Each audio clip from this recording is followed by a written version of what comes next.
Bom dia, pessoal. Espero que todos estejam bem. Vamos aqui retomar a nossa unidade 3, e aí nós terminaremos nessa semana a unidade 3 com empregados e empregadores. Nós já vimos a figura do empregado. Só lembrando aqui, e eu não dei muito destaque a isso por enquanto, nesse período letivo especial, porque as oportunidades não se apresentaram tanto.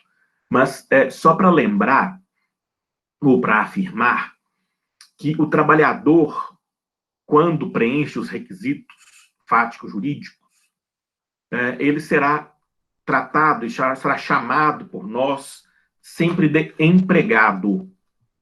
Nós não vamos utilizar nenhuma outra denominação, porque nenhuma outra denominação é tecnicamente correta.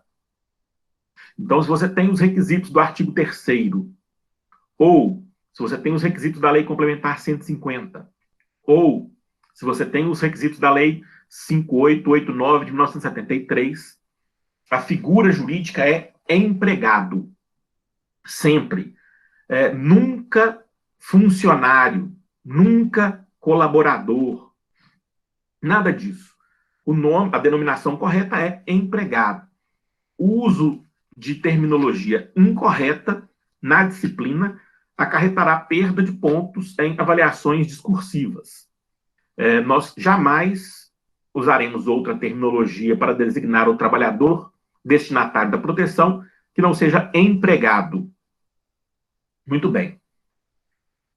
Nós já vimos os requisitos, já fizemos as distinções, temos discutido isso lá na plataforma Moodle, daqui a pouco eu vou responder alguns questionamentos que estão lá. E hoje nós vamos falar, ou mais especificamente, nós já falamos dele, mas nós vamos falar um pouco mais sobre o empregador. De início, nós vamos ver a regra legal, mas adiantando que ela não nos socorre muito no que concerne a um conceito, porque o conceito de empregador na CLT é um conceito um tanto ultrapassado, porque pouco técnico. Nós vamos ver porque, afinal de contas, está na lei, mas nós não vamos utilizar o conceito da lei para a definição de empregador. Vamos ver, repito, porque está na lei. Artigo 2º da CLT. Considera-se empregador a empresa. Já começou com um problema, porque empresa é atividade. Então, o empregador não pode ser atividade individual ou coletiva, que, assumindo os riscos da atividade econômica, admite, assalaria e dirige a prestação pessoal de serviço. Nós podemos ter empregador seletista, que, embora explore a atividade econômica, não visa lucro, né? Mas aqui o problema principal é que o empregador não é empresa. O empregador é uma pessoa, ou ainda um ente despersonificado. Segue a CLT tratando do parágrafo 1º. Equiparam-se ao empregador, para os efeitos exclusivos da relação de emprego, os profissionais liberais, as instituições de beneficência, as associações recreativas ou outras instituições sem fins lucrativos que admitirem trabalhadores como empregados.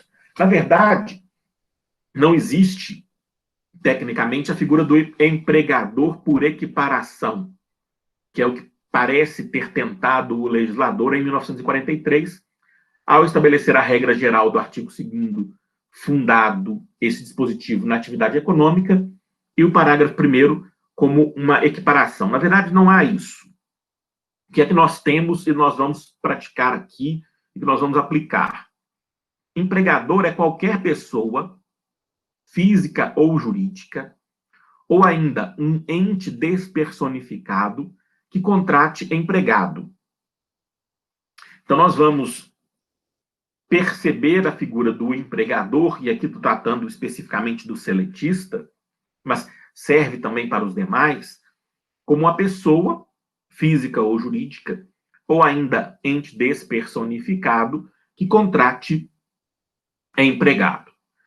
Então, aquele que, na relação de emprego que nós identificamos, ele se apresenta como o que recebe a prestação laborativa, aquele que se beneficia do trabalho do empregado, será empregador, aqui no nosso conceito.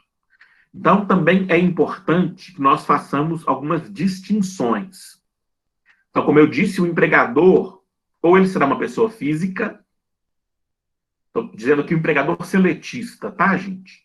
Empregador seletista. Ou ele será pessoa física, ou ele será pessoa jurídica, ou ainda um ente despersonificado como um condomínio, ou a massa falida de sociedade empresária. Então, o empregador é qualquer um que contrate empregado. Empresa é atividade, como vocês já devem ter visto lá no direito empresarial ou direito comercial. Então, quando nós dissermos empresa, nós estamos dizendo da atividade. Uma empresa comercial no sentido da atividade comercial. Já o estabelecimento é a projeção patrimonial da sociedade empresária empregadora, local da prestação de serviços. Então, nós não podemos cometer equívocos em relação à terminologia. Eu peço a vocês que prestem atenção para essas 4 distinções que eu trago hoje. Empregado, esse é o termo que nós vamos utilizar para o trabalhador destinatário da proteção trabalhista que preenche os requisitos legais. Empregado, sempre. Empregador, quando identificarmos uma pessoa física, jurídica ou ente despersonificado que contrata esse empregado. Nós não vamos utilizar o termo empresa como se fosse a sociedade empresária, porque a sociedade empresária, sim, é a empregadora e não a empresa, porque é atividade. E estabelecimento é o local onde se dá a prestação laborativa. Certo, pessoal? Essas distinções são importantes. Vocês devem acompanhar isso lá na doutrina. Vamos seguindo com a figura do empregador, tratando de grupo econômico. Algumas sociedades empresárias empregadoras atuam em grupo. Elas se reúnem com objetivos comuns e constituem, formal ou informalmente, grupo econômico por diversos motivos. E aí, esse grupo econômico, ele tem consequências trabalhistas se ele for reconhecido. Vamos à regra. Artigo 2º da CLT, parágrafos 2º e 3º. Parágrafo 2º. Sempre que uma ou mais empresas, tendo embora cada uma delas personalidade jurídica própria, então nós estamos falando aqui de diversas sociedades empresárias diferentes, CNPJs diferentes, pessoas jurídicas diferentes. Eu não estou dizendo aqui de matriz e suas filiais, porque aí isso não forma grupo. Nós estamos tratando de diversas sociedades empresárias diferentes, cada uma com a sua personalidade jurídica própria. Estiverem sob direção, controle ou administração de outra, ou ainda quando, mesmo guardando cada um a sua autonomia, integrem grupo econômico, serão responsáveis solidariamente pelas obrigações decorrentes da relação de emprego. Muito bem. O que o parágrafo 2º estabelece? Estabelece que o grupo econômico ele pode ser composto de 2 formas, que nós vamos dizer aqui daqui a pouquinho. Mas antes disso, parágrafo 3º. Não caracteriza grupo econômico a mera identidade de sócios, sendo necessárias para a configuração do grupo a demonstração do interesse integrado, a efetiva comunhão de interesses e a atuação conjunta das empresas dele integrantes. Então, o que nós temos aqui?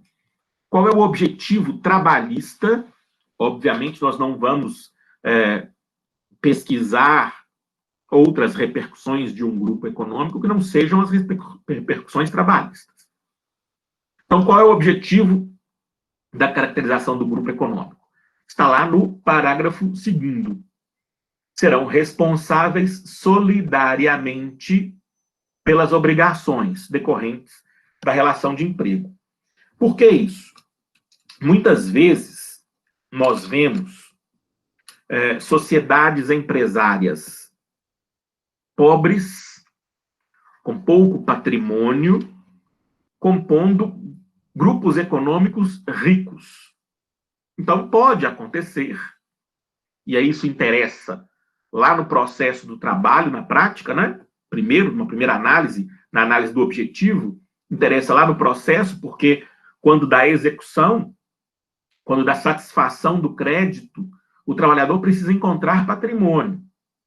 E aí ele pode encontrar patrimônio em qualquer sociedade empresária componente daquele grupo econômico que ele identificou. Então, esse é o objetivo legal.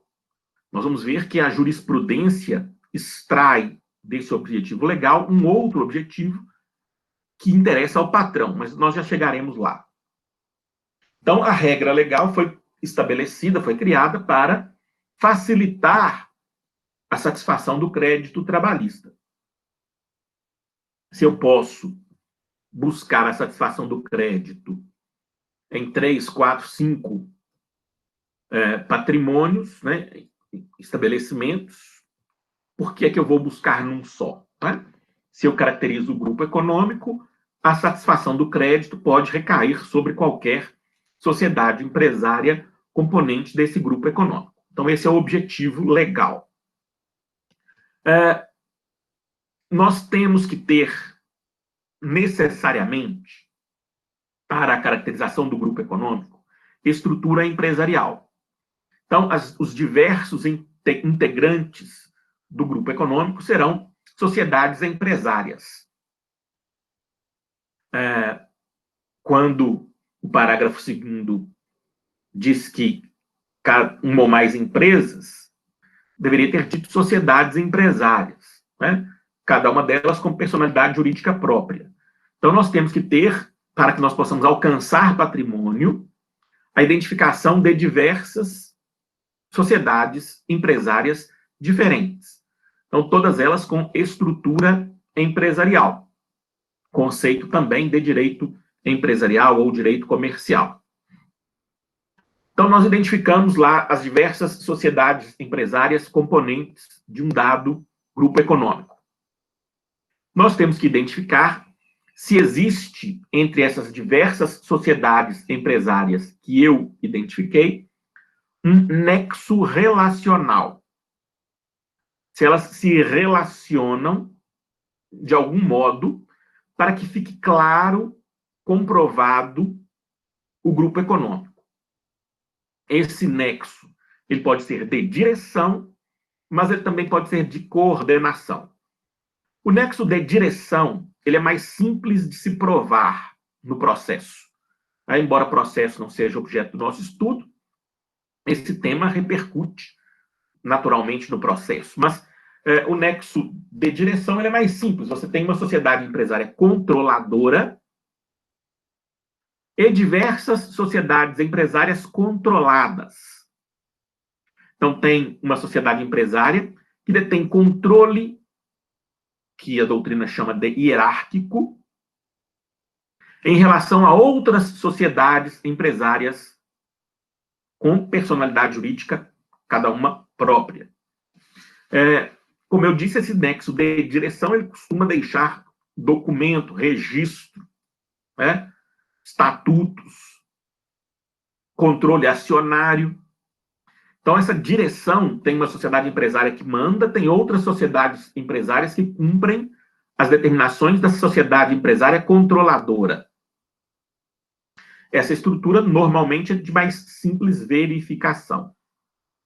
Outra possibilidade é que não haja direção e sim coordenação, ou seja, uma atuação horizontal. Todas estão no mesmo nível decisório. São sociedades empresárias diferentes, mas que atuam coordenadamente. Diz a lei agora reformada, porque tem interesse integrado, comunhão de interesses, atuação conjunta. O problema é que o legislador da reforma não deixou expresso que seja interesse integrado, nem comunhão de interesses, nem atuação conjunta. Quando da publicação, entrada em vigor da reforma trabalhista, juízes do trabalho se reuniram para tentar compreender doutrinariamente diversos conceitos novos da reforma. E aí, nós vamos ver um deles, um entendimento, um enunciado 10, da segunda jornada de Direito Material e Processual do Trabalho, da ANAMATRA, que é a Associação Nacional dos Magistrados do Trabalho. Mas antes disso, o que é que o legislador deixou claro? Para que haja grupo econômico, eu tenho que ter ou direção ou coordenação. E aí, no processo, tem que haver prova de direção ou prova de coordenação. O fato de haver identidade de sócios não prova nem direção nem coordenação.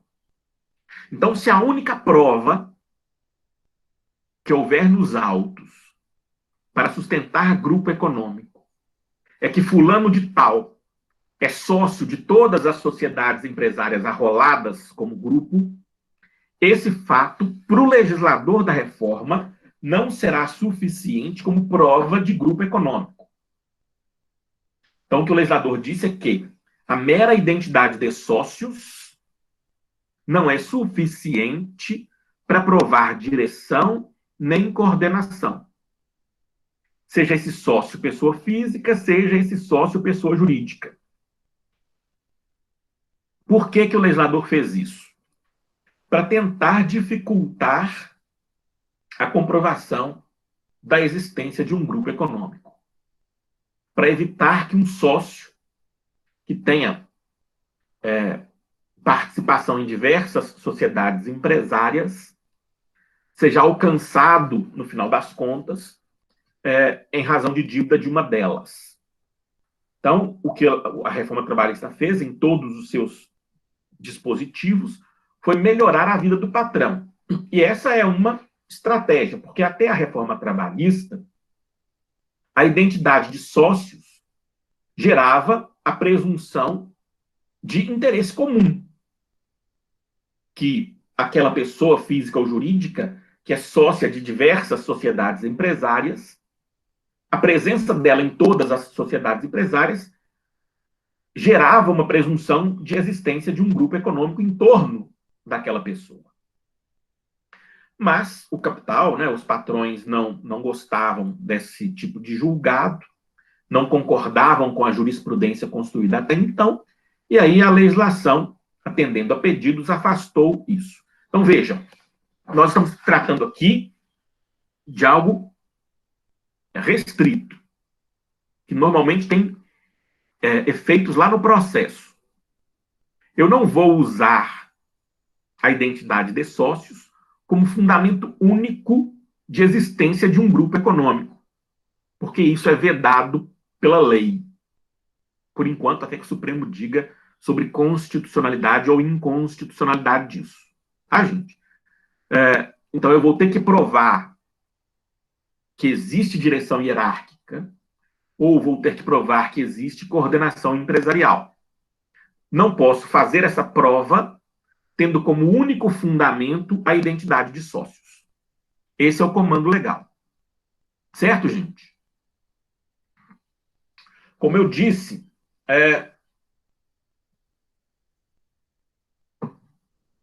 lá em 2017, início de 2018, a Associação Nacional dos Magistrados do Trabalho se reuniu para interpretar doutrinariamente a lei da reforma.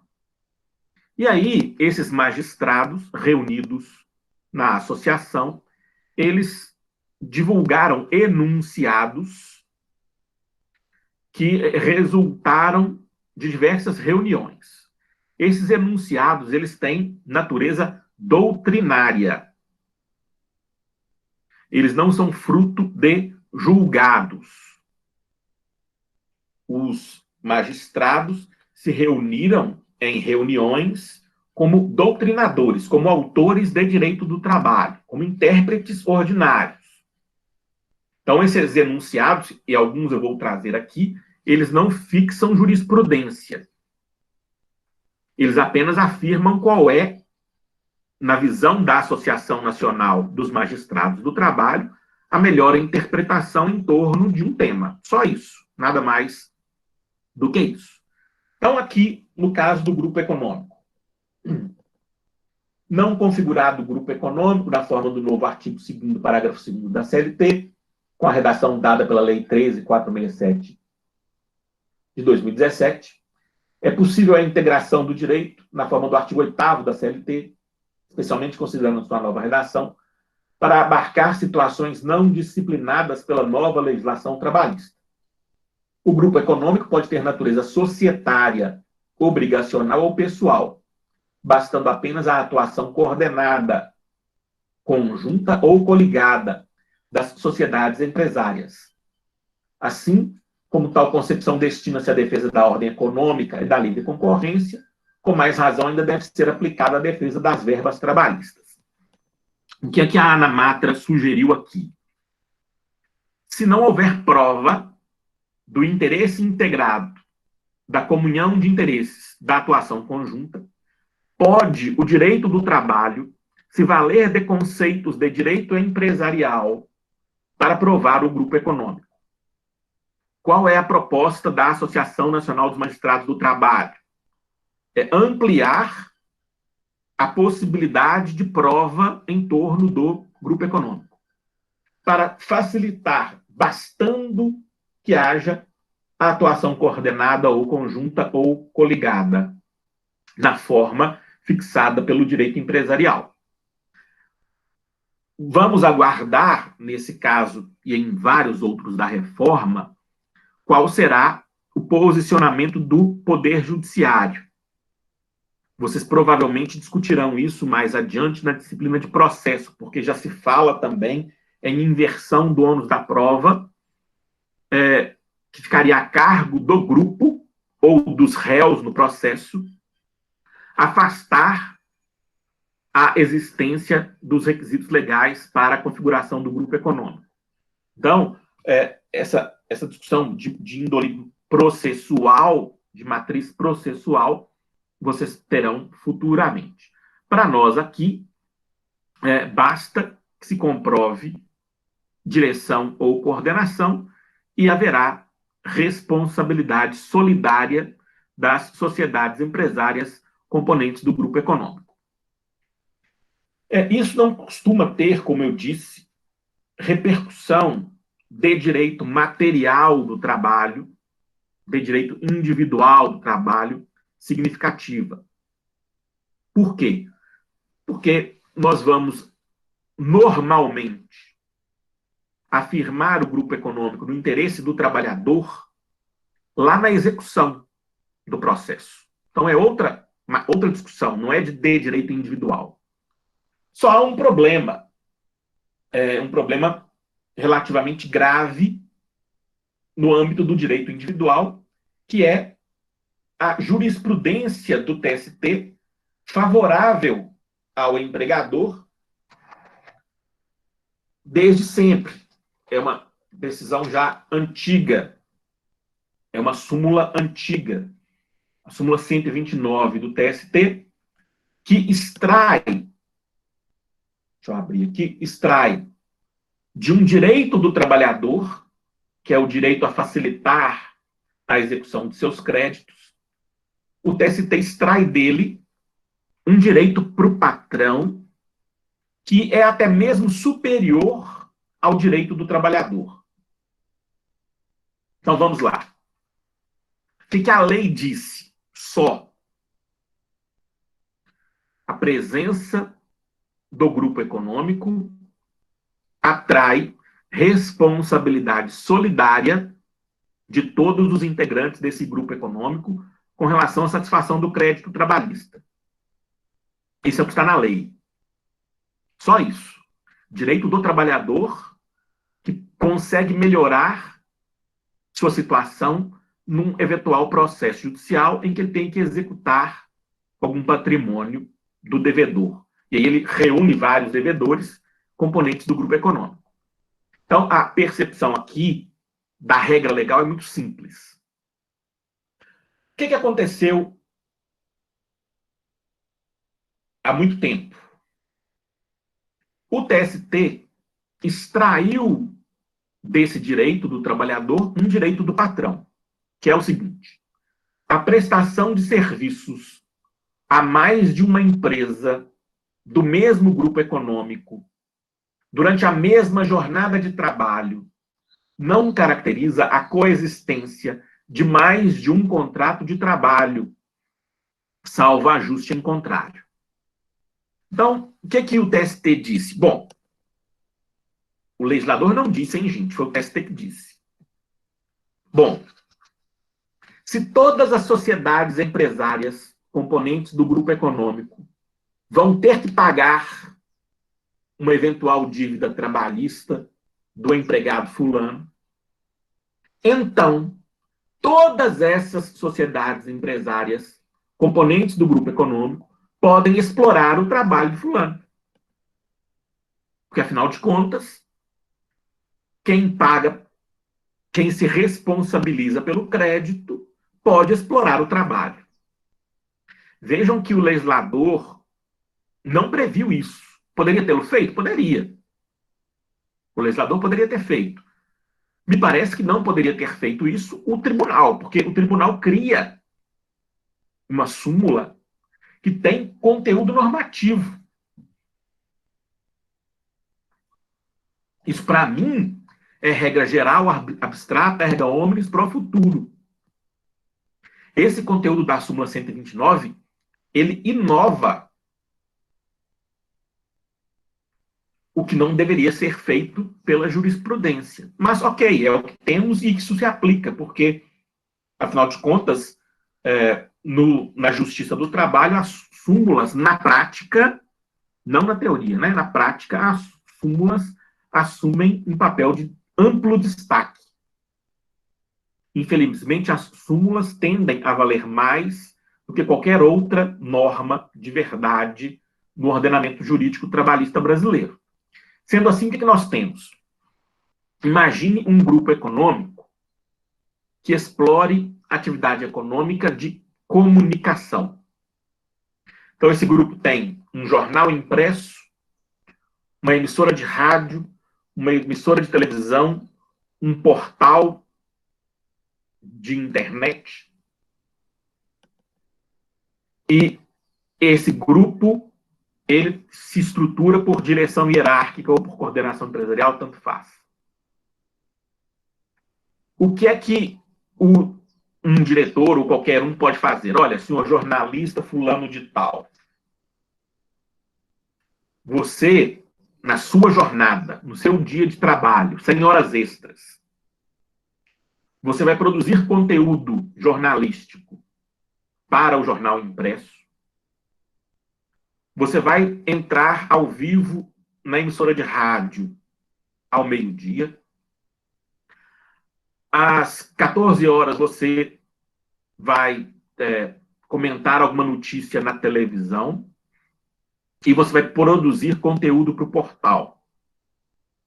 Então, durante um dia de trabalho, esse jornalista terá obrigações decorrentes de obrigações advindas de 4 estruturas empresariais, de 4 pessoas jurídicas diferentes. Então, aqui no meu exemplo, gente, e é apenas um exemplo dentre vários possíveis, cada sociedade empresária jornalística desse grupo tem personalidade jurídica própria. São pessoas jurídicas diferentes. O jornalista ele só é empregado de uma. Vamos dizer que ele seja empregado com carteira assinada lá do jornal impresso. Ele assinou o contrato lá há muito tempo. A carteira foi assinada pelo jornal impresso.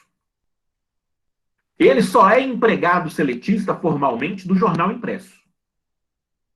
Mas para o TST, por força da súmula 129, ele pode estar subordinado a tantas outras sociedades empresárias quantas façam parte desse grupo econômico. Então, ao invés de ele ter um chefe e uma obrigação, ele pode ter 4 chefes e 4 obrigações diferentes com um contrato só, com um salário só. Eu sempre digo o seguinte, olha, o legislador pode fazer isso, porque o legislador pode criar. A regra é de direito. Agora, o TST fazer isso é que eu não entendo como razoável, mas é o que temos e é o que se aplica. O TST aplica isso. Né? Ele pode, segundo ele, TST, impor essa obrigação ao trabalhador, ele pode dar essa facilidade para o patrão. Então, o que nós temos visto na utilização dessa figura, que o TST chamou, que a doutrina chama, a jurisprudência chama de empregador único, é a superexploração do trabalho. Porque dentro da mesma jornada, a pessoa fica subordinada a várias sociedades empresárias diferentes. Ele não terá múltiplos contratos. Consequentemente, ele não terá múltiplos salários. O TST, então, facilita a vida do patrão ao impor obrigações não previstas em lei para o trabalhador. Entendido até aqui, pessoal? Alguma dúvida? Depois nós podemos ver, vocês devem ler a doutrina sobre isso, né? Devem pesquisar a jurisprudência e a gente discute isso lá na plataforma Moodle. Eu vou deixar a sucessão para amanhã, conforme está previsto aqui. Já estava previsto no meu cronograma. Amanhã eu falo de sucessão de empregadores. Aqui a minha sugestão para hoje é que vocês leiam a doutrina sobre grupo econômico e que vocês pesquisem a jurisprudência sobre grupo econômico. Façam os exercícios, né? Lá no meu site nós temos exercícios específicos sobre grupo econômico. Vejam também os exercícios que estão na plataforma Moodle, para que nós possamos concluir em breve essa nossa unidade 3, faltando agora poucos conteúdos. Alguma consideração, senhoras? Dúvidas, senhores? Comentários? Não havendo, eu vejo vocês daqui a pouco lá na plataforma Moodle para debates. Então, bom dia para vocês. Amanhã cedo, se Deus quiser, estaremos de volta.